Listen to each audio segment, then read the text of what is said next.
नमस्कार बंधुगण स्वागत समस्त को गोटे नुआ क्विक वीडियो रे आमे देखिबा आज ओडिशा आदर्श विद्यालय संगठन रो टीजीटी पीजीटी रिक्रुटमेंट आसुची केते कोन पोस्ट दरमा केते कोन हुए सिलेबस कोन ता विषय टिके आलोचना करबा।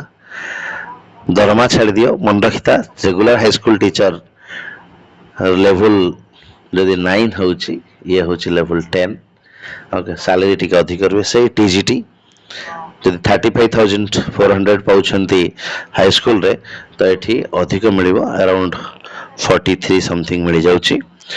ये होची गोटे डिटेल्स आपन देखि परथिबे ए जो नोटिस ता वर्तमान घूरी बुलुची सबआडे ओके जोटर की अच्छी ओडिशा आदर्श विद्यालय संगठन रो वर्तमान रिक्रुटमेंट आसीबा को जाउची okay school and mass education department रे प्रिंसिपल 105 टा पोस्ट अच्छी पीजीटी इंग्लिश अच्छी 8टा पीजीटी फिजिक्स अच्छी 19 पीजीटी केमिस्ट्री अच्छी 21 पीजीटी बायोलॉजी अच्छी 9 पीजीटी मैथ अच्छी 30 पीजीटी कंप्यूटर साइंस अच्छी 14 टीजीटी इंग्लिश अच्छी 140 टीजीटी ओडिया अच्छी 17 मैथ टीजीटी अच्छी 63 साइंस टीजीटी अच्छी 36 सोशल साइंस अच्छी 65 आर्ट टीचर अच्छी 87 पीटी मध्य अच्छी 80 कंप्यूटर टीचर मध्य 70 तो टोटल 764 पोस्ट आसुची एंड एडवर्टाइजमेंट जून रे आसीबो डिसेंबर रे ओके स्पॉन्सरिंग ऑफ कैंडिडेट्स तमाने सब किछि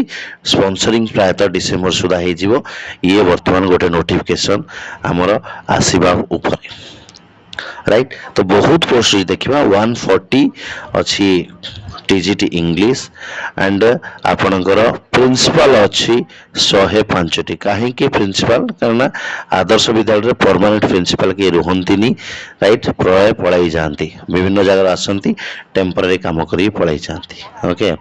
जदि हम देखिबा जते सब टीजीटी रहुची टीजीटी रो सिलेबस जो देखिबे ना सिलेबस बहुत भलो सिलेबस तार पेपर दुईटा रुहे मु एठी आपन को खोली की देखेबी गोटे जनरल पेपर रुहे सदा बेले ओके पेपर गोटे जनरल रुहे आ गोटे सब्जेक्ट स्पेसिफिक पेपर रुहे ये होचे आपनकर जनरल पेपरटा ओके एई टाइप रो आपन को जनरल पेपर देखिबा को मिले जो थरे देखि परथिबे आपनकर इंग्लिश लैंग्वेज 20 मार्क रुहे ओके ये सिलेबस पार्ट 1 पार्ट 2 टा इंग्लिश लैंग्वेज 20 मार्क रुहे ओडिया लैंग्वेज 20 मार्क रुहे 40 मार्क आपन को लैंग्वेज मिले ता सहित आपन को करंट अफेयर 30 मार्क मिले रीजनिंग 30 मार्क मिले रीजनिंग भीतर आपन को वर्बल रीजनिंग मिले सीरीज मिले रैंक मिले direction arrangement coding decoding analogy classification odd pair okay statement conclusion एमती विभिन्न प्रकार रीजनिंग तमे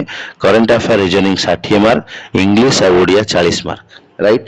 आपन टीजीटी इंग्लिश पे प्रिपेयर होतले एठी इंग्लिश को 20 मार्क खला टीजीटी ओडिया पे प्रिपेयर होतले आपन को 20 मार्क ओडिया रो ही सपोर्ट पड़े जो ओके ये थिला आपनकर कंपलसरी पेपर जोटा कि आपन एग्जाम देवा पड़े 100 मार्क रो या बाद अलग अलग रहिबो जेमिति कि मु जदी कहिबे ए देखेबे मु आपन को मोर फाइल्स रु टीजीटी ओडिया रो जदी सिलेबस ता मु देखेबे ए देखि परिबे मु तो पिला मानन कहतल टीजीटी ओडिया टा मु प्रैक्टिस करूची पिला मानन को नै कि जे चाहिबो तले प्रिपेयर हवा पई मो सहित कांटेक्ट करि परियो but limited syllabus right TGT भलिया टीजीटी हमर जोटा एसएसबी रे आछी बा रेगुलर हाई स्कूल टीचर्स बा एलटी आस्तले एते बड़ नुह ताठू कम टिके राइट।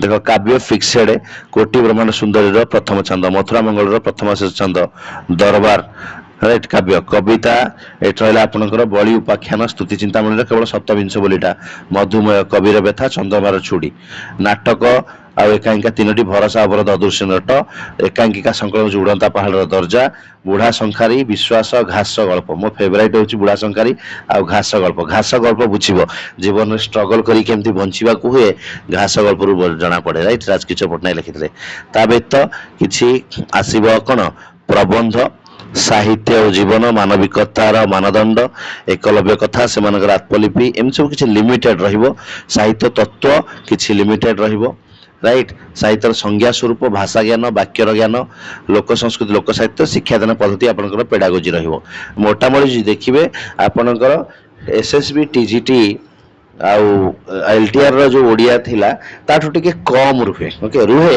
ଏତେ ନୁହଁ, ବଟ୍ ତାଠୁ ଆଉ ଟିକେ କମ ରୁହେ। ଯୋଉଗୁଡାକ ଗଦ୍ୟ ପଦ୍ୟ ଅଛି ତା ଦେହରେ ଲିମିଟେଡ ରୁହେ, ରାଇଟ୍। ତ ବହୁତ ଭଲ ସିଲାବସ୍, ଆଉ ଜଣେ ଚାହିଁଲେ ଇଜିଲି କ୍ରାକ୍ କରିପାରିବ। ଏଇଟା ଥିଲା ଓଡ଼ିଆର ବଣ୍ଟନଟା।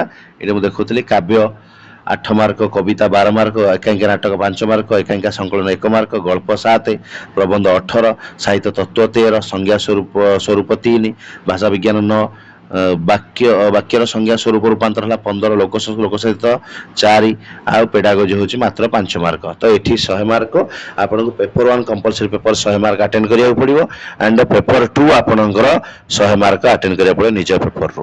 ଯଦି ଯିଏ ଓଡ଼ିଆ, ବର୍ତ୍ତମାନ ତ ଓଡ଼ିଆ ମ୍ୟାଟେରିଆଲ ଦେବା ମୁଁ ଷ୍ଟାର୍ଟ କରିଛି, ଯଦି କିଏ ଓଡ଼ିଆ ପାଇଁ ପ୍ରିପେୟାର ହେଉଛନ୍ତି, ତାମାନେ ଆଦର୍ଶ ବିଦ୍ୟାଳୟ ଓଡ଼ିଆ ପାଇଁ ପ୍ରିପେୟାର ହେଉଛନ୍ତି, ତାହେଲେ ଆପଣ ଯଦି ଚାହିଁବେ ତାହେଲେ ଆପଣ ଜଏନ୍ କରିପାରିବେ ଆମ ସହିତ, ଯୋଉଥିରେ କି ଆପଣ ପାଇବେ ବେନିଫିଟ୍ କ'ଣ କ'ଣ। ଆପଣଙ୍କୁ ବେନିଫିଟ୍ ମିଳିଯିବ, ଆପଣ ସବୁ ମ୍ୟାଟେରିଆଲ ପାଇଯିବେ ଏଠୁ। ଓକେ, ମନେ ରଖନ୍ତୁ, ସବୁ ମ୍ୟାଟେରିଆଲ ଆପଣଙ୍କୁ ମିଳିଯିବ। ଆଉ କୌଣସିଠୁ କିଛି ବହି କିମ୍ବା ଗାଇଡ୍ ଦରକାର ନାହିଁ। ବହି ଗାଇଡ୍ର ସବୁ ମ୍ୟାଟେରିଆଲ ମୁଁ ଆପଣଙ୍କୁ ଯୋଗେଇଦେବି, ରାଇଟ୍।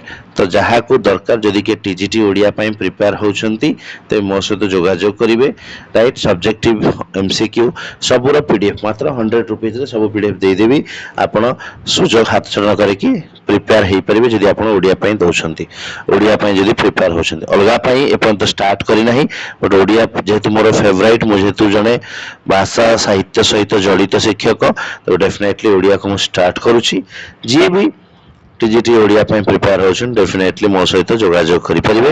ଆଣ୍ଡ ଓଡ଼ିଆରେ କମ୍ପିଟିସନ୍ ଟିକେ ଅଧିକ ରହିବ, 17 ମାତ୍ର ପୋଷ୍ଟ ଅଛି। ଇଂଲିଶରେ କମ୍ପିଟିସନ୍ ଟିକେ କମିଯିବ, 140 ଯେହେତୁ ଅଛି, କାହିଁକିନା ପୋଷ୍ଟ ଅଧିକ ଅଛି। ତଥାପି ଯଦି ଆମକୁ ଗୋଟେ ପୋଷ୍ଟ ଦରକାର, ପଢ଼ିବା ପଢ଼ିବା ଆଉ ପଢ଼ିବା, ପ୍ରିପାରେସନ୍ ଏବେଠୁ କରିବା, କାହିଁକିନା ଏକ୍ଜାମ ଅଗଷ୍ଟ ସୁଦ୍ଧା ହେଇଯାଇଥିବ।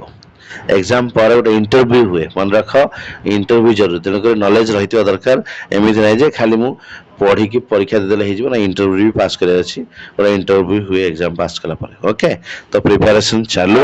ଯାହାକୁ ବି ଜଏନ୍ କରିବାର ଅଛି ଏଇ ଗ୍ରୁପରେ, ତେବେ ଏଇ ହ୍ୱାଟ୍ସଆପ୍ ନମ୍ବରରେ ହ୍ୱାଟ୍ସଆପ୍ କରିପାରିବେ, କରିକି ଜଏନ୍ କରିପାରିବେ। Thank you so much. Happy learning to all.